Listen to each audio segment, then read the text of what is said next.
آج ہم انشاءاللہ پڑھیں گے پارہ نمبر 14 سورہ نحل اور آیت نمبر 26 سے۔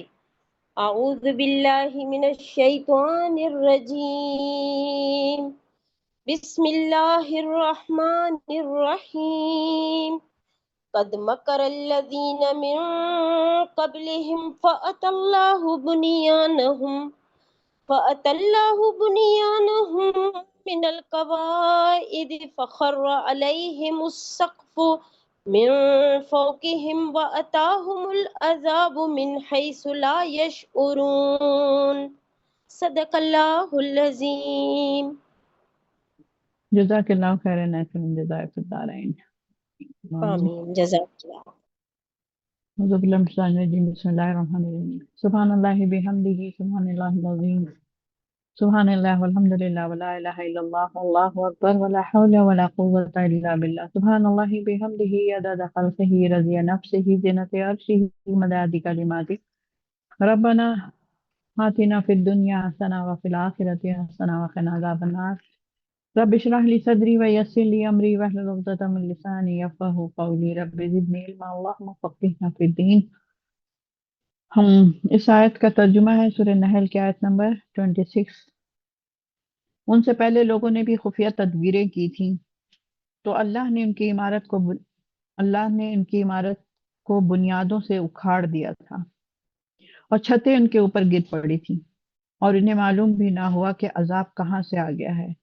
پھر قیامت کے دن ان کو رسوا کرے گا اور کہے گا کہ کہاں ہیں وہ میرے شریک جن کے متعلق تم اتنی شدت اختیار کرتے تھے۔ علم والے کہیں گے کہ آج رسوائی اور برائی کافروں پر ہے جن کو فرشتے اس حال میں قبض کرتے تھے کہ وہ اپنے اوپر ظلم کر رہے ہوتے تھے، تو وہ صلح صفائی کی کوشش کریں گے اور ہم کوئی بدی نہ کرتے تھے، کیوں نہیں؟ اللہ تعالیٰ خوب جانتا ہے جو کچھ تم کرتے تھے، بس تم جہنم کے دروازوں میں داخل ہو جاؤ اور ہمیشہ اسی میں رہو گے، یہ متکبروں کا بہت برا ٹھکانہ ہے۔ یہ اس کا پورا ترجمہ ہے اور آیت نمبر 22 سے لے کر 29 تک میں سورہ نحل اور پارہ نمبر 14۔ اس میں جو اس کی جو ہیڈنگ ہے آج کی وہ یہ ہے کہ دشمنوں کا مکر ایک مضبوط عمارت کی مانند ہے۔ مکر مطلب ان کی دھوکہ اور یہ بھی جو کرتے ہیں چالاکیاں اپنی، تو ان کا ایک مضبوط عمارت کی مانند ہے۔ کس طرح سے؟ تو اللہ تعالیٰ ان آیات میں اللہ جل شانہ نے دشمنوں کے مکر اور سازش کو ایک عمارت سے تعبیر فرمایا ہے کہ ان کی جو سازشیں کرتے تھے ایک عمارت سے تعبیر کیا ہے جس کی بنیادیں بھی تھیں اور چھت بھی تھا، ستون بھی تھے اور ارکان بھی تھے۔ اس سے یہ اشارہ مطلوب ہوتا ہے کہ ان کا مکر جو ہوتا ہے محکم ہوتا ہے، یعنی اسٹرانگ طریقے سے بنانے کی کوشش کرتے ہیں اور بہت بڑا بھی ہوتا ہے ان کا، اور یہ سب جو ہے سب کچھ اللہ کی قوت اور تدبیر کے سامنے مگر ٹھہر نہیں سکتا ہے۔ اور یہ فرماتے ہیں اللہ رب العالمین کہ اللہ نے ان کی عمارت کو بنیادوں سے اکھیڑ دیا اور ان پر ان کی چھت اوپر سے گر پڑی، یعنی جو اتنا اسٹرانگ طریقے سے محکم طریقے سے اپنے کام کو کرنے کی کوشش کر رہے تھے اس کو انہوں نے توڑ دیا۔ یہ ایک کامل اور پوری تباہی اور بربادی کی ایک تصویر کھینچی جا رہی ہے کہ آپ سوچیں کہ اگر ایک بنیاد، ایک مکان گر جائے، ایک بڑی بلڈنگ اگر گر جائے تو کیا عالم ہوگا، بالکل برباد ہو جاتی ہے ساری چیزیں۔ تو یہاں پر پوری ایک تباہی اور بربادی کی ایک تصویر، ایک نقشہ کھینچا جا رہا ہے کہ اوپر سے ان کی چھت کو گرا دیا جاتا ہے اور پاؤں کے نیچے سے بھی بربادی اس کا ساتھ نہیں چھوڑتی، زمین بھی نیچے بھی بالکل برا حال ہو جاتا ہے۔ وہ بنیاد جو دیواروں اور چھت کو اٹھاتی ہے اس کو ڈھا دیا جاتا ہے۔ جو بنیاد ہوتی ہے سائیڈ میں چاروں طرف سے جو پلرز لگے ہوئے ہوتے ہیں چھتوں کو جو اٹھاتی ہے دیواروں کے ساتھ اور اس طرف پلر سے، وہ سب کچھ ڈھا دیا جاتا ہے اور انہیں ان کے اندر پیس دیا جاتا ہے، یعنی چاروں طرف سے سمجھو سب چیز ختم ہو گئی، اوپر سے چھت گر گئی، نیچے سے یہ ہو گیا، چاروں طرف سے جو ستون تھے وہ بھی گر گئے، تو اندر سب چیزیں جو ہیں پس جاتی ہیں اور چھت اوپر سے ان پر گرتی ہے اور انہیں اوپر سے بالکل بند کر دیتی ہے، نکلنے کا کوئی راستہ ان کو باقی ہی نہیں رہتا ہے۔ پھر وہ اپنی بنائی ہوئی عمارت میں پس کر رہ جاتے ہیں اور اس کی بنیاد جو ہے وہ اپنی حفاظت کا ذریعہ بنا چکے تھے، حالانکہ وہ چھت وغیرہ اور یہ وہ سب چیزیں بڑی اسٹرانگ طریقے سے، بڑی مستحکم طریقے سے بنایا تھا، لیکن کوئی فائدہ نہیں ہوگا کیونکہ اللہ کی ذات اتنی زبردست ہے، ان اللہ علی کل شیء قدیر ہے نا۔ جس چھت پر انہیں ناز تھا ان کے اوپر گر گئی اور نیچے سے ان کو پناہ بھی نہ ملی، نہ اوپر سے ان کو پناہ ملی، اور نہ کسی دیوار نے ان کو سہارا دیا، نہ کسی ستون ان کے کوئی کام آیا۔ چاروں طرف سے وہ گھر چکے تھے، ان کی مضبوط عمارت ان کی قبر بن گئی، اسی کے اندر وہ ختم ہو گئے، پس گئے، باہر نکل ہی نہیں سکتے تھے چاروں طرف سے۔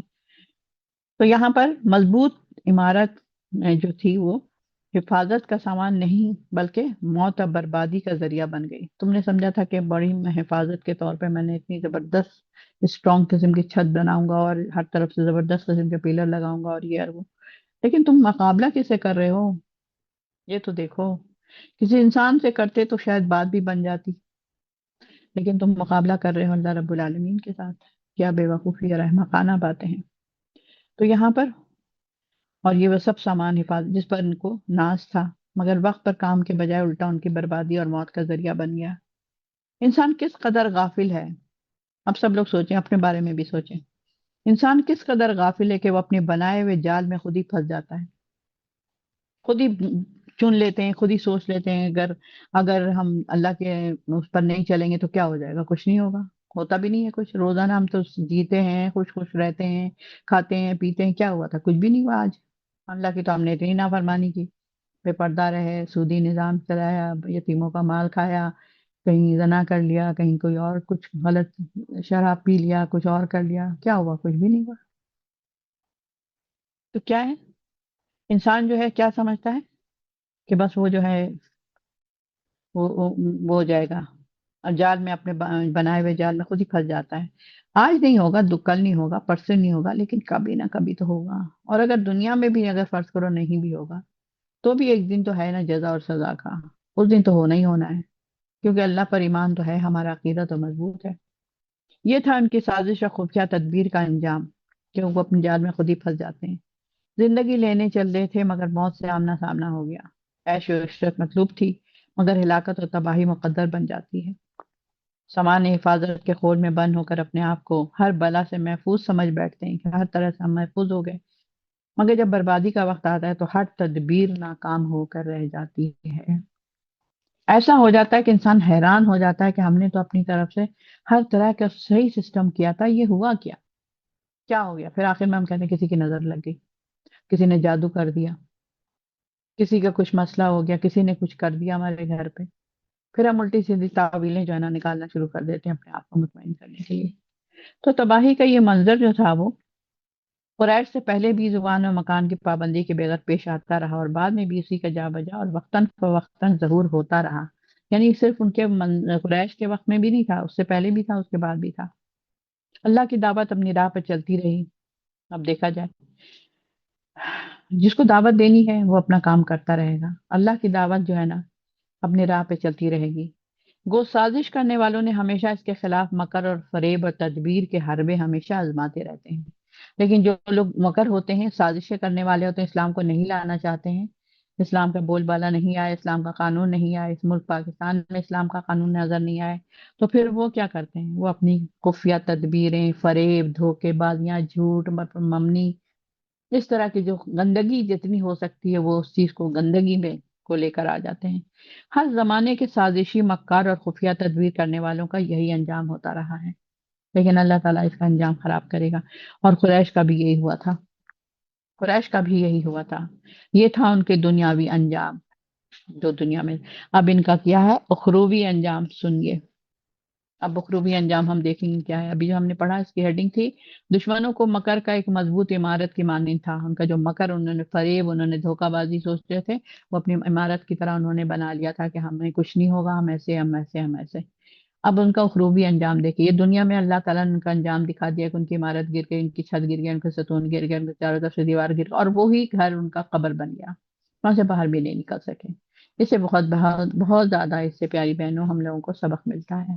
ہر آیت کو ہم اپنی زندگی سے اس کو ریلیٹ کریں گے، ہر آیت ہماری زندگی کے لیے اس کو ریلیٹ کرنا، ہم یہ نہ سوچیں کہ اس وقت ان کے لیے نازل ہوئی تھی، بنی اسرائیل کے لیے نازل ہوئی تھی تو وہ جانے، فرعون کے لیے بات نازل ہوئی تھی تو وہ جانے، نوح علیہ السلام کے لیے نازل ہوئی تھی تو وہ جانے، اسی طرح قریش مکہ کے اوپر نازل ہوئی تھی، مکے میں نازل ہوئی تھی تو وہ جانے، نہیں، وہی ساری چیزیں جو میں نے ابھی پرسوں تک بتایا بھی تھا، وہی ساری چیزیں تا قیامت تک ہر ایک کے ساتھ گھومتی پھرتی رہے گی، یہی ساری آیتیں۔ آخر وقت تک یہی سما آئے گا، یہی چیزیں آئیں گی، کبھی ایسے کبھی ویسے کبھی ویسے کبھی ایسے، لیکن یہی قرآن کی آیتوں سے ہی ہمیں سمجھ آئے گا کہ اچھا ابھی یہ وقت اچھا ابھی یہ ہو رہا، اچھا یہ ہو رہا۔ اب اس کا کیا ہے، اخروبی انجام کیا ہے؟ آیت نمبر 27 میں اللہ تعالیٰ فرماتے ہیں، پھر قیامت کے دن ان کو رسوا کرے گا اور فرمائے گا کہ کہاں ہے میرے وہ شریک جن کے بارے میں تم اللہ اور رسول کی اس قدر مخالفت کرتے تھے؟ کہاں ہے تمہارے وہ شریک؟ پوچھے گا اللہ ان لوگوں سے، کون سے شریک؟ تم خدا اور رسول کو اس قدر جو مخالفت کرتے تھے، اللہ اور رسول کی مخالفت کرتے تھے اور شریک کو اپنا خدا سمجھتے تھے، شرک کرتے تھے، کہاں ہیں وہ لوگ؟ لاؤ لے کر آؤ ان کو ذرا، اپنے خداؤں کو۔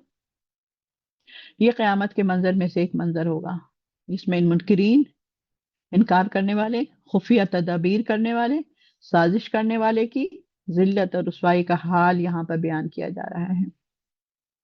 ان لوگوں کے تکبر غرور کا زمانہ تو گزر چکا ہوگا، جو غرور کر رہے ہیں، تکبر کر رہے ہیں۔ اب وہ خلق امر کے مالک اللہ کے حضور پیش ہوں گے۔ چلو بھائی اب وقت آ گیا، اب پیشی کا وقت آ گیا۔ اب تو کہیں جا ہی نہیں سکتے، بھاگ کر کہیں جا ہی نہیں سکتے، چھپ ہی نہیں سکتے، اب کچھ نہیں، اب سامنے سامنا ہو جائے گا اللہ کے۔ وہ ان سے تدبیر کا یہ سوال دریافت کرے گا کہ جن میرے نام نہاد شریکوں، یعنی تم نے جو خود ساختہ شریکوں کو بنایا ہوا تھا، اس کے متعلق تم اللہ اور اس کے رسول اور اہل ایمان کے ساتھ جھگڑا کرتے تھے۔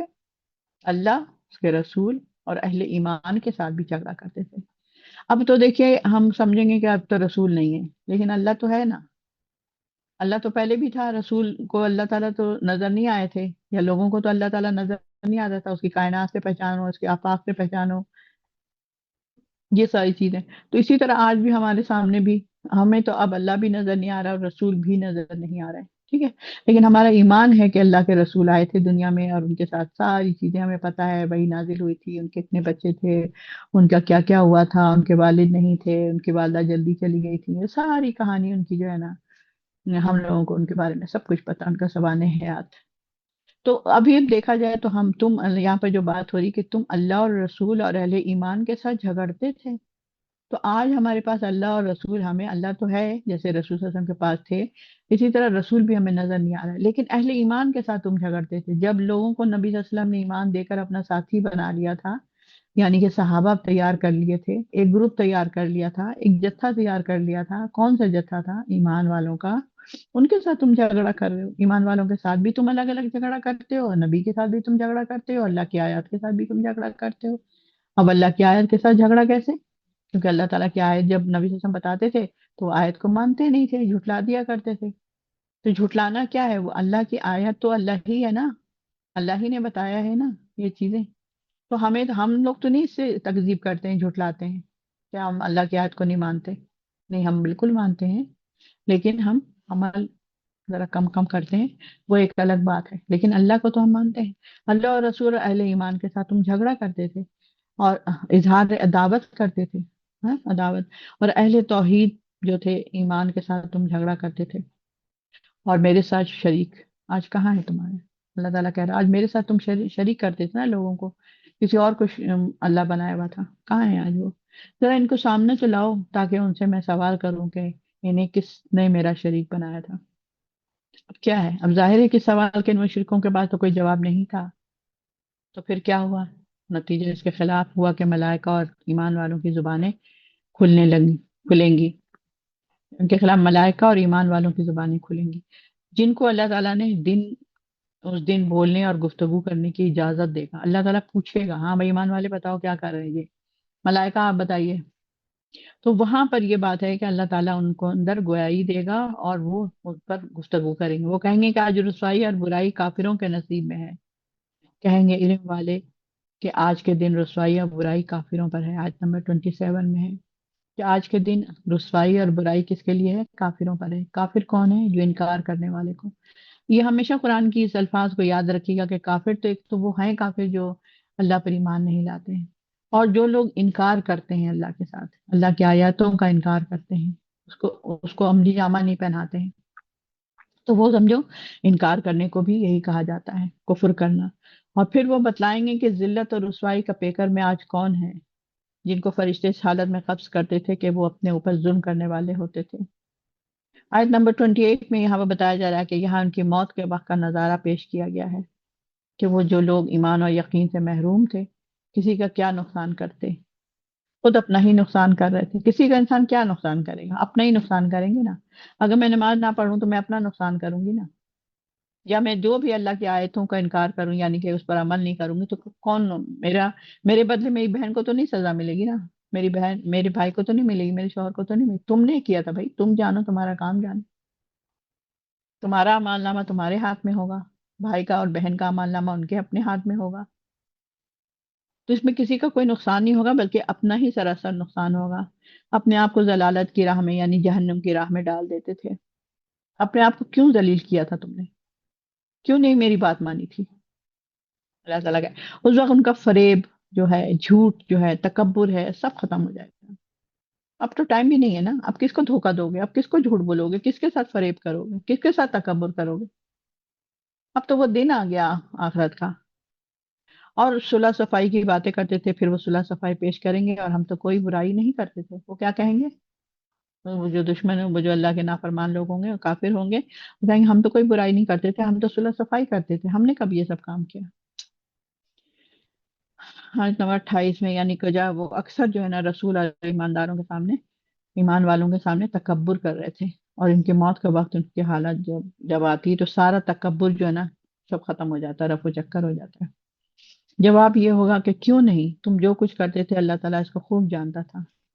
اللہ تعالیٰ فرما رہے ہیں آیت نمبر 28 میں کہ کیوں نہیں، جو کچھ بھی تم کرتے تھے اللہ تعالیٰ اس کو خوب جانتا تھا۔ دنیا میں تم جو کر رہے تھے میں دیکھ رہا تھا، اوپر سے سب کچھ مجھے پتا تھا، تم اب کیا کرنا چاہ رہے ہو اور کیا کر رہے ہو، اور کیا کیا پلاننگ کر رہے ہو مسلمانوں کے خلاف، اللہ کے خلاف۔ یعنی آج غلط بیانی سے کام نہیں چلے گا، اللہ تعالیٰ کو خوب معلوم ہے جو تم کچھ کر رہے تھے۔ اب تمہاری جزا یہ ہے کہ تم جہنم کے دروازوں میں داخل ہو جاؤ، تم ہمیشہ جہنم کے پاس رہو گے، اور متکبروں کا ٹھکانہ بہت برا ہے۔ آیت نمبر 29، یہ کیا ہے؟ جزا کا دن آ گیا، ٹھیک ہے۔ اب اس دن کیا ملے گا تمہیں؟ جہنم ملے گی تمہیں، کوئی تمہیں تحفے میں، تمہیں کوئی جنت نہیں ملے گی، تمہیں تحفے میں جہنم ملے گی، اور تم داخل ہو جاؤ اس میں اور ہمیشہ اسی کے پاس رہو۔ اور یہ کیوں ہوا؟ متکبر کا ٹھکانہ بہت برا ہے۔ متکبر کون تھا؟ جو ہم لوگوں نے پڑھا تھا پچھلے دنوں، ابلیس نے تکبر کیا تھا جب اللہ نے انسانوں کو بنایا اور کہا کہ اس کو سجدہ کرو، تو اس نے تکبر کیا کہ میں کیوں کروں سجدہ، یہ تو گندے غلیظ چیزوں سے پیدا ہوا ہے انسان، اوپر سے کھنکھناتی ہوئی مٹی سے، عجیب سا، اور پھر میں تو اتنا زبردست آگ سے پیدا ہوا ہوں، میں اس کو نہیں کروں گا، اور اللہ کی نافرمانی کیا اس نے، تو اللہ کی نافرمانی وہ کر رہا تھا۔ تو ان کے لیے کیا ہے؟ ان کا سوال جواب کیا چلے گا؟ قرآن اپنی عادت کے مطابق یہاں بھی متکبرین کا انجام کے مقابلے میں اہل ایمان یعنی متقین کے ساتھ سوال جواب کا ذکر کیا جائے گا، ٹھیک ہے۔ اب آپ یہاں پر دیکھیے، منکرین اور متکبرین، اور یہاں پر ہے متقین، ٹھیک ہے۔ متقین کون ہے؟ اہل ایمان۔ منکر اور متکبر کون ہے؟ کافر۔ ہم، یہ سوال جواب جو ہے نا یہاں پر بتایا جا رہا ہے، آیت نمبر 30 سے لے کے 32 تک میں ارشاد فرماتے ہیں اللہ رب العالمین، اور متقین سے کہا جائے گا کہ تمہارا رب نے کیا اتارا ہے۔ متقین سے کہا جائے گا تمہارے رب نے تمہیں کیا اتارا ہے۔ فرض کریں ہم پوچھیں آپ لوگوں سے، آپ بتائیں جی آپ کے رب نے آپ لوگوں کے لیے کیا اتارا ہے، آپ کیا جواب دیں گے؟ اللہ تعالیٰ خود ہی بتا رہا ہے کہ وہ کیا ہے۔ اور متقین سے کہا جائے گا کہ تمہارے رب نے کیا اتارا ہے، وہ کہیں گے، متقین کہیں گے بھلائی اتارا ہے، یعنی نیکی کے احکامات اتارا ہے، اور نیکی کرنے والوں کے لیے اس دنیا میں سے بہتری اور نیکی، یعنی اللہ تعالیٰ نے کیا اتارا ہے تمہارے لیے، متقین کے لیے؟ نیکی اتاری ہے، بھلائیاں اتاری ہیں، خیر اتاری ہے نا، ہم حق اتاری ہے، اور جتنا بھی اس کے الٹا ہے، باطل ہے، یا پھر جو بھی اس کی شر ہے، تاریکی ہے، جہالت ہے، یہ سب کس کے لیے ہے؟ متقین کے لیے نہیں ہے، کن کے لیے؟ منکرین اور متکبرین کے لیے ہے۔ اصل بات یہاں پہ یہ دیکھیں، منکرین اور متکبرین کے لیے ان کا انجام کیا ہے؟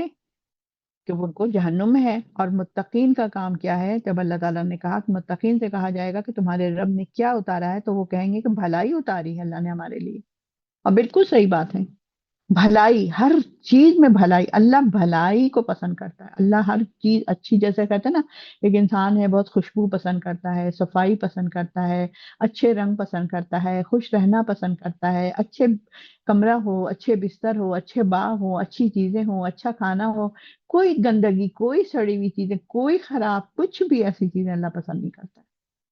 حتیٰ کہ آپ دیکھیں واش روم بھی جاتے ہیں تو اس کو بھی آپ کو بہت صاف ستھرے ہو کر وہاں سے آتے ہیں، ایسے نہیں کہ بس ایسے اٹھ کے واپس آ گئے۔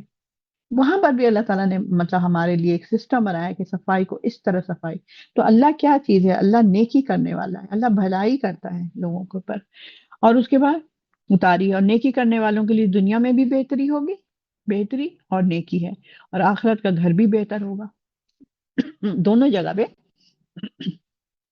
متقین کا گھر ان کا کیا ہوگا، ان کا انجام بہت اچھا ہوگا، جو متقین ہوں گے، یعنی کہ جو نیکی کے اوپر چل رہے ہوں گے، جو اللہ نے اتارا ہے ان کے لیے، اس کا انجام بہت اچھا ہوگا۔ دائمی باغ جن میں وہ داخل ہوں گے، دائمی ہمیشہ رہنے والے باغ میں وہ داخل ہو جائیں گے۔ اب یہ باغ میں تمہارے کبھی خزاں نہیں آئے گی، پتے جو جھڑ رہے ہیں نا اس طرح کوئی تمہارے پتے وتے نہیں جھڑیں گے، کوئی نہیں، خزاں آئے گی ہی نہیں، ہمیشہ ہریالی، ہمیشہ پھل سے بھرے ہوئے ہوں گے، اور جیسے تمہاری آنکھوں کو اتنی حسین خوبصورت خوبصورت سین تم کو دکھایا جائے گا، نظارے دکھائے جائیں گے، پھل فروٹ دکھائے جائیں گے، بہترین باغ ہوگا تمہارا، بہترین گارڈن ہوگا تمہارا، ان کے نیچے کیا ہوگا، نہریں بھی بہ رہی ہوں گی۔ بھائی واہ، کیا نقشہ ہے اللہ تعالیٰ کا، ان کے لیے جنت میں وہ سب کچھ ہے جو وہ چاہیں گے۔ اصل بات تو یہ ہے، ہماری یہاں پر چاہت سے نہیں ملتی نا چیزیں، ہم چاہتے ہیں اللہ میرے بچے ایسے ہو جائیں، نیک ہو جائیں، فلانا ہو جائے، ہمیں ایسا ملے، ہمیں ایسا لباس ملے، ہمیں سونے کے کنگن ملے، ہمارے پاس اتنا سب کچھ ہو، آسانی ہو، ہمیں بیماری نہ ہو، ہمیں آزمائش نہ ہو، ہمیں دکھ تکلیف نہ ہو، تو بس یہ دنیا میں ہے یہ ساری چیزیں، لیکن آخرت میں اس کا کوئی نشان بھی نہیں ہوگا، نام اور نشان بھی نہیں ہوگا دکھ اور تکلیف کا، ایسی بھی جگہ ہے، تو پھر ہم کیوں نہ جلدی سے چلے جائیں، اور کیوں نہ یہاں تھوڑا سا اچھا سا اپنا کام کر کے، اپنے اعمال نامے کو تیار کر کے ہم جلد سے جلد کیوں نہ چلے جائیں، کیا ہم ان لوگوں کے ساتھ بیٹھے، ہم سے اتنی محبت ہے مجھے اپنے شوہر سے، اپنے گھر سے، اپنے دیر و دیوار سے، اپنی اولادوں سے، کیا ہے یہ سونا چاندی کے زیور پہنا رہے ہیں ہمیں، یا کیا کر رہے ہیں ہمارے ساتھ، ہم تو تھوڑا دو منٹ میں تو ہم ان سے ناراض ہوتے رہتے ہیں کہ تم نے میرے ساتھ ایسے کیوں کر دیا، تم نے میرے ساتھ ایسے کیوں کر دیا، لیکن وہاں پر کیا ہوگا، ان کے لیے جنت میں وہ سب کچھ ہوگا جو وہ چاہیں گے، جو چیز چاہتے ہو وہ وہاں ملے گا، اور کبھی ایسا نہیں ہوگا کہ تم اداس ہو جاؤ گے، کبھی نہیں ہوگا، اداس کا سوال ہی پیدا نہیں ہوتا ہے، تو اللہ متقین کو یوں جزا دے گا، ٹھیک؟ کتنا زبردست ہے نا، کتنا پیارا جزا ہے اللہ، یہ وہ لوگ ہوں گے جو فرشتے ان کو قبض کریں گے اس حالت میں کہ وہ پاکیزہ ہوں گے، یعنی جب فرشتے آتے ہیں روح نکالنے کے لیے متقین کے، تو وہ پاکیزہ روح نکلتی ہے، اور کتنا اس کی دھوم دھام مچتی ہے پورے آسمانوں پہ، یہاں سے لے کے وہاں تک، جب وہ روح نکال کے لے کے جاتے ہیں، وہ ہٹو بچو ہٹو بچو ہٹو بچو کرتے ہوئے اوپر جاتے ہیں، ایک دروازہ کھلتا آسمان کا، پھر دوسرے دروازے کھلتے ہیں، بھائی کون آ رہا ہے، اتنی دھوم مچی ہوئی ہے، کون آ رہا ہے، بھائی فلانا فلانا آ رہا ہے نا، آپ سب لوگوں کا نام دے کے بتایا جائے گا کہ یہ آ رہا ہے، بھائی یہ آ رہا ہے، یہ آ رہا ہے، یہ آ رہا ہے، کیا بات ہوگی، کیا بات ہوگی، کیا سما، کیا سین ہے، کیا نظارہ ہے، تھوڑا غور تو کیجیے اس چیز کو، ہم ابھی مر رہے ہیں، ہم ابھی تکلیف میں، اس قدر تکلیف میں ہیں، ڈرپ لگی ہوئی ہے، فلانا ہوا ہوا، یہ ہوا، شکل بگڑی ہوئی ہے، عجیب عالم ہے، ادھر ہماری روح نکلتی ہے اور ادھر ہمارا کون سی تکلیف، کون سی بے چینی، کون سی چہرے کی بگاڑ، کچھ نہیں، سب ختم، کیا ہی بہترین وقت ہوگا، اللہ تعالیٰ ہم سب کو، پوری امت کو جنت الفردوس عطا فرما دیجیے۔ تو یہاں پہ کیا ہے، جنت میں وہ سب کچھ ہوگا جو وہ چاہیں گے، اللہ تعالیٰ متقین کو جزا دے گا، اور یہ وہ لوگ ہیں کہ فرشتے جب ان کی روح قبض کریں گے تو اس حالت میں کہ وہ پاکیزہ ہوں گے، جسم و جان کے وہ ہر اعتبار سے صاف ستھرے پاکیزہ، وہ کہیں گے سلام ہو تم پر، تم جنت میں چلے جاؤ، کیوں؟ اپنے اعمال کی بدولت، کیا بات ہے، یہ تو اللہ تعالیٰ اپنی آیت میں کہہ رہے ہیں، آیت نمبر 30 میں اور 32 میں، آپ لوگ کے سامنے کھلی ہے قرآن، تو آپ اس میں سے دیکھ لیجیے کہ یہ ساری جو مکالمہ جو ابھی میں نے آپ کو پڑھ کے سنایا، یہ سب کتاب میں لکھی ہوئی ہے، اللہ کی کتاب میں لکھی ہوئی ہے کہ تم پر سلام ہو، تم جنت میں چلے جاؤ، اللہ کا سلام آئے گا، اور اپنے اعمال کی بدولت کس لیے مجھے سلام آ رہا ہے، کیوں میں جا رہی ہوں، اس لیے کہ تم نے زبردست عمل کیا تھا، بڑا تم نے صبر کیا تھا، غصے کو پی جاتے تھے، کبھی بے حیا نہیں، بے حیائی کا کام نہیں کرتے تھے، کبھی تم بے پردہ نہیں نکلتے تھے، کبھی تم غصہ نہیں کرتے تھے، تم ہر ایک کا خیال کرتے تھے، کبھی ایک لقمہ تم نے حرام کا نہیں لیا تھا، کبھی تم نے اپنی نظروں سے غلط چیزوں کو نہیں دیکھا تھا۔ کیا ہم سب لوگ یہ سب کام کرتے؟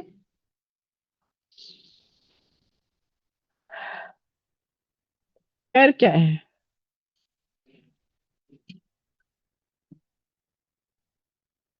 اللہم اسألک جنت الفردوس واعوذ بک من النار۔ خیر کیا ہے؟ خیر دعوت دین کا خلاصہ ہے، ٹھیک ہے؟ اس کا جو جواب ہے، خیر جو ہے دعوت دین کا خلاصہ ہے، دعوت دین، دین کی جو دعوت دے رہے ہیں ان کی بات ہے، اور متقین کو یہ معلوم ہے، لہٰذا وہ ایک ہی لفظ میں سارا مضمون یہاں پر بیان کر دیا گیا، اور پوچھا جائے گا کہ اللہ کے احکامات اور وحی کیا ہیں، تو وہ کہیں گے کہ خیر ہے۔ اللہ کے احکامات کیا ہیں، اللہ کے وحی کیا ہے؟ کسی سے آپ سوال کریں، وہ رہیں گے کہ اس میں تو نوح اسلام کا قصہ ہے، اس میں تو یہ ہے، اس میں تو وہ ہے۔ ہم یہ تو نہیں کہہ رہے کہ اس میں کیا ہے، ہم کہہ رہے ہیں کہ خدا کے احکام اور وحی کیا ہے، اللہ کے احکام جو ہے اور وحی کیا ہے وہ، تو وہ کہیں گے کہ خیر ہے، یعنی اللہ کے نازل کردہ احکامات جو ہے ترغیبات پر ہے، یہ سب خیر ہی خیر ہے، ترغیب دے رہا ہے اللہ تعالیٰ۔ اور وہ خیر کیا ہے؟ دنیاوی زندگی کی بھلائی، دنیاوی زندگی کی بھلائی، اس دنیا کے اچھے احکام اور بہترین تعلیم جو ہر اخلاقی معیار پر پوری اتر سکتی ہے۔ دنیا کی زندگی میں تمام ایسے احکامات دیے جائیں گے زندگی کی بھلائی کے لیے، ہماری زندگی کی بھلائی کے لیے، اور بہترین تعلیم ہر اخلاقی معیار پر یہ پوری اتر سکتی ہے۔ یہ قرآن جو ہے ہمیں ایسا بنا دے گا، ٹھیک ہے؟ اس کے اندر یہ ساری چیزیں ہیں، بہتر زندگی، بہتر گزرنا زندگی کو، اخلاقی اصول کے مطابق حیات، یعنی کہ اخلاقی اصول کے مطابق اپنی زندگی کو لے کر چلنا۔ اخلاقی ایک ہوتا ہے غیر اخلاقی، اخلاق سے گری ہوئی بات آپ نے کیا، کہتے ہیں کہ کسی کو اللہ آپ نے کیسی گندی بات کر دی، اس کے بارے میں آپ ایسا سوچ رہے ہیں، تو اخلاق سے گری ہوئی بات ہوتی ہے وہ۔ اور یہاں پر اخلاقی اصول کے مطابق حیات، دنیا میں یہ شہرت کہ دیندار شخص اچھا ہے، ٹھیک ہے؟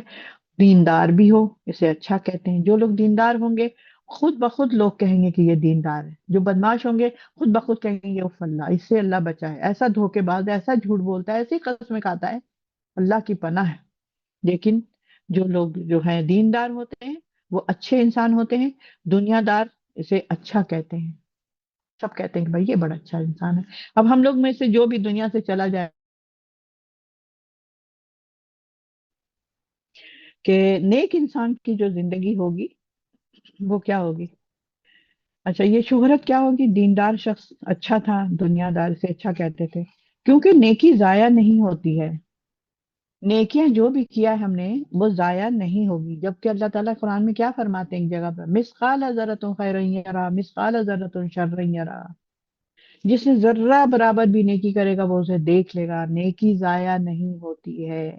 آپ نے کچھ نہیں کیا، آپ نے کسی کو پانی پلا دیا، آپ نے کسی کو بٹھا دیا، آپ نے کسی کا سامان پکڑ دیا، آپ نے کسی کے لیے گاڑی کا دروازہ کھول دیا، سب احسان کر رہے ہیں آپ لوگوں کے اوپر، آپ نے اس کا اچھا سوچا، آپ نے اس کی مدد کر دی، آپ نے دین کا کام کیا، آپ نے اس کو قرآن کے لیے طرف لے آئے، آپ نے اپنی گاڑی میں بٹھا کر اس کو لے کر گئے، آپ نے اس کی تھوڑی سی بھی ہیلپ کر دی، تو یہ سب چیزیں ضائع نہیں ہوں گی، یہی تو چھوٹی چھوٹی نیکیاں ہیں۔ کیا الگ سے ٹائم آئے گا کہ جی 1 گھنٹے کا وقت ہے بس جلدی جلدی نیکیاں کرو اس کے بعد ٹائم ختم ہو جائے گا؟ ایسا تو نہیں ہے، جس وقت بھی آپ کو ہوتا ہے آپ نیکی کے ساتھ رہیں۔ آپ رات میں بھی اٹھ کے واش روم جاتی ہیں تو کم سے کم واش روم میں جا رہی ہیں تو الٹے پاؤں پہلے رکھیں، پھر آپ دعا پڑھیں وہاں پر باتھ روم جانے کی، اس کے بعد آپ فارغ ہو تو غفرانہ کا کہیں، پھر آپ واپس آئیں، تو کیا کیا آپ نے؟ آپ نے کیا کیا؟ نیکی کی نا؟ تو اللہ تعالیٰ کو تو سب پتا ہے، کوئی نہیں دیکھا، کسی نے نہیں سنا، اللہ نے سن لیا اور اس کا اجر لکھ دیا، ہم نے اجر کو ضائع کر دیا اگر ہم نہیں پڑھیں گے تو۔ اسی طرح بہت ساری چھوٹی چھوٹی چیزیں ہیں پیاری بہنوں، پانی کا نل کا اتنا تیز کھول دیا، وضو کرنے کے لیے اتنے سارے پانی بہا رہے ہیں، یہ سب چیزوں کا خیال رکھنا ہے۔ اب بہت ساری چھوٹی چھوٹی چیزیں ہیں، ابھی میں کیا بتاؤں۔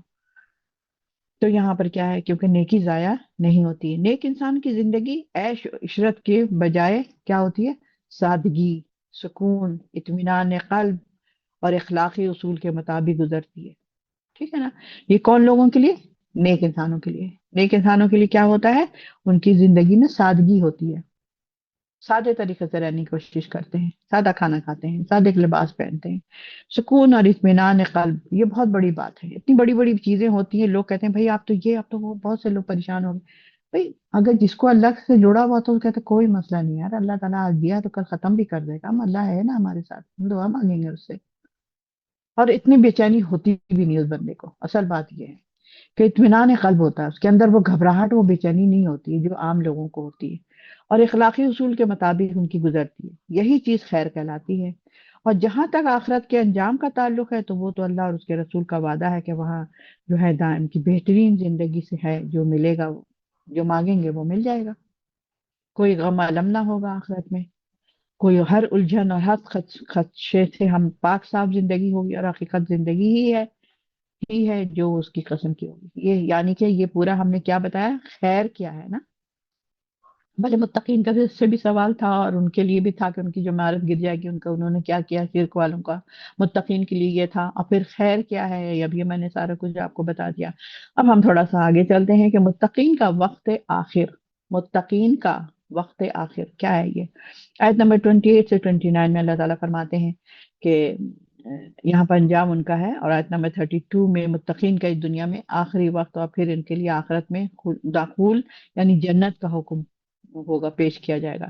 اچھا، اب اللہ رب العالمین اس میں فرماتے ہیں اپنی کتاب میں کہ جن کو فرشتے اس حال میں قبض کریں گے کہ وہ جسم و جان میں طیب یعنی پاکیزہ ہوں گے، وہ اس طرح سے ان کی روح نکلے گی، پاکیزہ ہوں گے۔ فرشتے کہیں گے کہ تم پر سلامتی ہو، ٹھیک ہے، تم اپنے اعمال کی جزا میں جنت میں داخل ہو جاؤ۔ واو، کتنی پیاری بات ہے، اللہ سالو کا جنت الفردوس واعوذ بک من النار۔ اللہ ہم ساری امت کو اللہ رب العالمین اس طرح جنت میں داخل کر دے۔ اور اعمال کی جزا میں تم نے اچھے اعمال اصل میں کرتے تھے نا، تم چھوٹی چھوٹی چیزوں کا خیال رکھتے تھے، اوپر چڑھتے تھے، یہ پڑھتے تھے، وہ پڑھتے تھے، اچھے نیک لوگوں کو تم منتخب کرتے تھے، ووٹ دیتے تھے، تو متقی اور پرہیزگاروں والے جو لوگ ہوتے تھے ان کو تم ڈالنے کی کوشش کرتے تھے، حق کا ہمیشہ تم ساتھ دیتے تھے، لوگوں کو اپنے ساتھ جوڑ کر لے کے دین کے ساتھ چلتے تھے، ان کو تم نے تو بڑے نیک نیک اعمال کیے تھے، تو پھر آج اس کا انعام کیسے نہیں دوں گا میں تو ظالم نہیں ہوں، اللہ تعالیٰ تو نہیں ہے ایسا۔ تو یہاں پر آیت نمبر 32 میں یہ باتیں بتائی ہیں۔ اب تبین کا کیا مطلب ہے؟ ان لوگوں کا دل یعنی خدا بندی سے خوش ہو جائیں گے، اور دکھ اور موت کے عذاب سے بچے ہوئے ہوں گے، ان کو دکھ نہیں ہوگا کوئی بھی، بھائی موت کا بھی نہیں ہوگا کہ پتہ نہیں اب میرے ساتھ کیا انجام ہونے والا ہے، نہ ان کو کوئی عذاب کا فکر ہوگی، ان عذاب ان کو ملے گی نہیں۔ فرشتے سلام کہہ کر ان کے دلوں کو مطمئن کر دیں گے۔ جب آپ کو سلام کوئی کہہ دیتا سمجھ جاؤ بھائی یہ امن والا انسان ہے، یہ میرے ہی پارٹی کے لوگ ہیں، مسلمان ہے، یہ مجھے نقصان نہیں پہنچا سکتا ہے۔ اسی طرح فرشتے آپ کو سلام کہیں گے تو آپ سمجھ جائیں گے کہ بھائی ہاں میرا خوشی کا دن آ گیا ہے۔ اگر فرشتے کو غصے میں ہوتے آنکھیں نکال کر کے اور زنجیر ہاتھ میں لے کر کے اور لوہے کی سٹک لے کر کے، تو ہمیں کتنا ڈر لگتا ہے، جیسے ہمیں کوئی کہتا ہے کہ آج چلو تمہارے ابا تم کو اتنا ماریں گے پتہ چلے گا تمہیں، تو کیسے ڈرا ہوا انسان آتا ہے جب دیکھتا ہے کہ وہ تو ایک دم غصے کی حالت میں بیٹھے ہیں، یا کوئی اسٹک لے کے بیٹھے ہیں، یا کچھ بھی ایسی حالت میں بیٹھے ہیں، تو ہمارے کیسے رونگٹے کھڑے ہونا شروع ہو جاتے ہیں۔ تو اسی طرح وہاں پر بھی یہی ہوگا، لیکن وہاں پر کیا ہوگا، جیسے ہی فرشتے کہیں گے سلام تو ان کے دل مطمئن ہو جائیں گے، اور انہیں جوار رحمت میں مرحبا کہا جائے گا، واو، اور انہیں جنت کے دخول کی بشارت دے دی جائے گی، داخل ہو جاؤ میری جنت میں۔ وہ ہے نا بڑی پیاری سی جو بات نہیں ہے، وہ کیا ہے، یا ایھا نفس مطمئنہ ارجعی الی ربک راضیۃ مرضیہ، اے نفس مطمئنہ لوٹ چل اپنے رب کی طرف، وہ تجھ سے راضی اور تو اس سے راضی، بس داخل ہو جا میرے بندوں میں اور داخل ہو جا میری جنت میں۔ نفس مطمئنہ کیا ہے؟ وہ خاص نعمت ہے، وہ نعمت ہے جو خاص کر کے وہ بندوں کو عطا کیا جائے گا۔ اللہم اجعلنا منہم، اے اللہ ہم سب کو اس میں اسی جیسا بنا دے۔ تو یہ چیزیں ہو گئی۔ اب مشرکین کیا چاہتے ہیں؟ اب یہاں پہ دیکھیں متقین کی کتنی پیاری باتیں تھیں، اب مشرکین کا جب سنیں گے تو عجیب سی اداسی ہو جائے گی۔ مشرکین کیا چاہتے ہیں؟ یہ مشرکین ایک دلیل کو قبول نہیں کرتے تھے نا، اور اپنی ضد اور اپنی عناد میں اڑے ہوئے تھے، لہٰذا انہیں گزشتہ جو ہے اس انجام سے ڈرایا جا رہا ہے اور اشارے سے پوچھا جا رہا ہے۔ اللہ تعالیٰ فرماتے ہیں اپنی کتاب میں، یہ لوگ کس انتظار میں ہیں؟ کیا اس میں کہ ان کے پاس فرشتے آئیں، یا تیرے رب کا امر آ جائے، حکم آ جائے؟ اسی طرح ان لوگوں نے بھی کہا تھا جو ان سے پہلے تھے، اللہ نے ظلم نہیں کیا تھا بلکہ وہ خود ہی اپنے اوپر ظلم کرتے تھے۔ اللہ نے ظلم نہیں کیا تھا، بلکہ وہ خود ہی اپنے اوپر ظلم کرتے تھے، بس ان کے اعمال کی برائیاں انہیں پہنچ گئیں۔ لو بھائی لو، اپنی تمہارا تحفہ لے لو جو تم نے برائیاں کی تھی، اور ان سے احتجاج نے ان کو ذلیل کر دیا۔ آیت نمبر 33 سے 34 میں بتایا، ابھی یہ ترجمہ پڑھ کے میں نے سنایا، اس میں تھوڑا سا ہم لیتے ہیں۔ انسانوں کا معاملہ بھی عجیب ہے نا، وہ دیکھتے ہیں کہ ان میں سے پہلے جو لوگ ان کے طریقے پر تھے ان پر کیا عذاب آیا تھا، مگر پھر بھی وہ سر اٹھائے ہوئے اندھا دھن انہیں کی راہ پہ چلے جا رہے تھے۔ پہلے کے بھی لوگوں پر قرآن جب کھولتے ہیں تو ہمیں پتہ چلتا ہے نا پہلے کے لوگوں پر بھی کیسے مطلب ہوا تھا، اور بعض آنے کو پھر بھی وہ تیار نہیں ہوتے ہیں، یہ نہیں سوچتے ہیں کہ جو عذاب ان کے پیش آیا ہے وہ ان پر بھی آ سکتا ہے۔ یہ نہیں دیکھتے کہ اللہ تعالیٰ کی سنت اپنے نام اس قانون کے مطابق جاری رہے گی۔ اللہ تعالیٰ کا تو جو قانون سسٹم بنایا اللہ نے وہی چلے گا نا۔ اللہ متقیوں کو جہنم اور کافروں کو جنت تو نہیں دے گا، اللہ تعالیٰ نے تو یہ کہا ہی بھی نہیں کہ میں ایسے کروں گا۔ اللہ تعالیٰ کا جو سسٹم ہے اللہ تعالیٰ نے اسی کے مطابق چلنا۔ اللہ کی سنت کیا ہے؟ کسی شخص یا کسی قوم کی خاطر اس میں تبدیلی نہیں ہو سکتی ہے، کسی قوم کی خاطر یا کسی کے خاطر۔ تو یہاں پر وہ بھی معوضے کی بات اور بھی ہے، اور بہت سارے نبیوں کے ساتھ مخصوص تھے، اور وہ بھی جس کی خاطر اللہ چاہتا تھا، یعنی کہ یہاں پر یہ جزا اور سزا ان کے لیے مقرر ہے جو واقع ہو کر رہے گی، ان کے لیے اللہ کی سنت میں تبدیلی نہیں ہو سکتی۔ یہ اللہ کی ایک حکم ہے، اللہ کا سسٹم ہے، اللہ نے پہلے ہی بتا دیا تھا۔ اللہ نے انسانوں کو بھیجا تو کسی کو پہلے کافر بنا کے نہیں بھیجا تھا، اللہ نے مشرک بنا کر نہیں بھیجا تھا، اللہ نے سب کو عین اسلام کے مطابق پیدا کر کے بھیجا تھا۔ وہ ہم کس گھر میں رہتے ہیں اور ہم پھر کیسے بن جاتے ہیں، اور بعض ہمارے ماں باپ بہت نیک ہوتے ہیں لیکن ان کے بچے بہت ہی نافرمان ہوتے ہیں۔ تو یہ ساری چیزیں ہیں، ضروری نہیں ہے کہ ہم صرف اس گھر میں رہیں تو ہم نیک بن جائیں گے، وہ تو ہماری اپنے اندر ہے کہ ہم اللہ کے کتاب سے کتنا زیادہ جڑتے ہیں اور اس کو اپنی حیات کے اندر، اپنی زندگی کے اندر اس کو رائج کرتے ہیں۔ انسان اپنا ظلم جو ہے نا خود ہی ہے، اپنے اوپر ظلم کرنے والا وہ خود ہی ہے۔ وہ کیسے؟ مومن اور کافروں کو تو دیکھتے ہیں کہ موت کے مناظر ہے، آخرت کا وہ سب چیزیں ہیں۔ اب مشرکین قریش کے بارے میں سوال کیا جا رہا ہے کہ وہ بتلائیں انہیں کس چیز کا انتظار ہے۔ ٹھیک ہے، قریش سے سوال کیا جا رہا ہے وہ کس چیز کا انتظار کر رہے ہیں؟ کیا فرشتوں کا انتظار ہے تاکہ وہ ان کی جان نکالیں، یا میدان قیامت میں اٹھا کر لے جائیں اور جہنم میں داخل کر دینے کا انتظار ہے؟ کیا تم اس چیز کا انتظار کر رہے ہو قیامت آ جائے اور اس کے بعد تمہیں جہنم میں ڈال دیا جائے؟ کیا گزشتہ مکذبین کے انجام سے انہوں نے عبرت نہیں پکڑی؟ اور یہاں پر آیت نمبر 33 34 میں بتایا، اس آیت میں بھی فرمایا گیا کہ اللہ تعالیٰ نے ان پر ظلم نہیں کیا تھا بلکہ وہ خود اپنے اوپر ظلم کر رہے تھے۔ ربنا ظلمنا انفسنا، اللہ نے ان کے ارادے اور اختیار کو آزادی بخشی ہوئی تھی۔ اصل بات یہ ہے، اللہ نے ان کے ارادے اور اختیار کو آزادی بخشی تھی۔ اللہ نے ہم سب کو ارادے اور اختیار کی آزادی دی ہے۔ تمہاری مرضی ہے تم 2 وقت کی نماز پڑھو، تمہاری مرضی ہے تم 5 وقت کی نماز پڑھو، تمہاری مرضی ہے تم 1 وقت کی بھی نماز نہ پڑھو، لیکن میں نے تمہیں حکم دیا کہ تم نے 5 وقت کی نماز پڑھنا ہے اور باجماعت نماز پڑھنا ہے مردوں کے لیے، لیکن اس میں سے تم نے ڈنڈیاں مارنی شروع کر دی۔ تم مسجد نہیں جاتے ہو پڑھنے کے لیے، گھر میں پڑھ لیتے ہو، ٹھونگے مارتے ہو، زمین سر سجدے پر رکھا نہیں کہ اٹھا لیا، یہ کیسی نماز ہے؟ کتنی دفعہ میرا دل چاہتا پوچھوں سے نا آپ نے پڑھا کیا تھا؟ آپ نے کیا پڑھا تھا؟ ابھی تو آپ گئی تھی تو واپس اٹھ گئی، آپ نے کیا پڑھا یہاں پر؟ تو یہ کیا ہے انسان کے اندر؟ اور پھر تدبر تفکر کی آزادی دی ہے نا ہم لوگوں کو، انسانوں کو اللہ تعالیٰ نے تدبر تفکر کی بھی آزادی۔ ان کے سامنے آفاقی دلائل تھے، آفاقی دلائل موجود تھے، ان سے اللہ کو کیوں نہیں پہچانا جن کو وہ ہر وقت اپنے سر کی آنکھوں سے دیکھتے رہتے تھے، ہر وقت تمہیں نظر آ رہا ہوتا تھا آفاق میں اللہ کے دلائل۔ کہ اللہ نے سورج بنایا، چاند بنایا، ہوائیں چلائیں، ٹھنڈک ہے، گرمی ہے، سردی ہے، ایسا ہے ویسا ہے، ہر چیز ہے، تو تمہاری آنکھوں کے سامنے تو یہ ساری چیزیں ہو رہی تھیں، انہوں نے مجھے پہچانا نہیں کہ یہ کون ہے بنانے والا؟ خود ان کی جانوں میں دیکھا جائے تو ان کی زیادہ غور و فکر کی حاجت ہی نہیں تھی ان کے اندر، تھوڑا سا تدبر ہی کر لیتے تو راہ ایمان ان کو مل جاتی۔ تھوڑا سا تدبر کر کے ہمیں ایمان کے راستے پر ہم آ سکتے ہیں، اس کا مطلب ہے اگر ہمارے اندر نہیں ہے نا، اللہ کی طرف نہیں آتے نا، بعض لوگ کہتے ہیں پتہ نہیں کیوں دل ہی نہیں وہ ہوتا ہے، دل ہی نہیں آتا ہے دین کی طرف، پتہ نہیں کیوں نہیں آتا ہے۔ ارے تو پھر تھوڑا سا تدبر تو کر لیں، غور تو کر لیں کہ قیامت ہوگی تو میرا کیا انجام ہونے والا ہے، مگر انہوں نے ایسا نہیں کیا۔ وہ خود سوچیں کہ قصور کس کا ہے پھر، اور کیا ان کی اپنی غلطی نہیں کہ خود انہوں نے ہی اپنے اوپر ظلم نہیں کیا کیا؟ اللہ نے ان کو انجام سے ڈرا دیا تھا، ان کے اعمال کے نتائج ان پہ ظاہر۔ اب دیکھیں نا، قرآن چلے، ہم یہاں پر تو کافر کی بات ہو رہی نا، اور ہمارے اور آپ کے اور ساری لوگوں کے جو کتنے ہی مسلمان ایسے ہیں جو قرآن کو پڑھتے ہی نہیں، یا عمل نہیں کرتے اس پر، یا اس کو ان کو پتہ ہی نہیں کہ اس میں یہ آیت بھی ہے، اس میں یہ آیت بھی ہے، اور اس کے الٹے سیدھے معنی نکالتے رہتے ہیں۔ تو یہاں پر کیا بتا دیا اللہ تعالیٰ کی سنت جاریہ کیا ہے؟ یہ سب کچھ ان کے باوجود بھی اگر وہ اپنے برے انجام کو پہنچے تو پھر قصور کس کا ہے بھائی؟ قرآن میں تو ہم نے ہر بات بتا دی تھی، تو نے قرآن پڑھی؟ کیا ان کا قصور نہیں ہے؟ وہ خود ظالم نہیں ہے؟ خود ظلم نہیں کر رہے اپنے اوپر؟ اللہ تعالیٰ نے ان پر کوئی زیادتی نہیں کی، اس کی سزا بھی ان کی اپنی ہی شدت کی وجہ سے ملی، اپنی ہی بدعمالیوں کی وجہ سے ملی ہے۔ تو یہاں پر بس یہ چیز ختم ہو رہی ہے، وہ اپنے اعمال بد کی بدولت ہی انسانیت کے مرتبے سے نیچے گر جاتے ہیں، اور ان کی جزا پھر اسی کے مطابق ہم کو ملے گی۔ اپنے مرتبے سے، انسانیت کے مرتبے سے نیچے گر جاتے ہیں، نیچوں سے نیچ ہو جاتے ہیں۔ اب آپ دیکھیں نا، کتنے ڈانسر ہیں، کون کون لوگ ہیں، اتنے گندے گندے کام کرتے ہیں، کیا ہے، نیچوں سے نیچ اسفلٹ سافلین میں بن جاتے ہیں وہ، نیچوں سے نیچ ہو جاتے ہیں۔ سب چیزیں تو سامنے ہیں آپ کے، لیکن پھر بھی نہیں کرتے۔ بس یہ اب ہم اس کو ختم کرتے ہیں یہیں پر۔ وآخر دعوانا الحمدللہ رب العالمین۔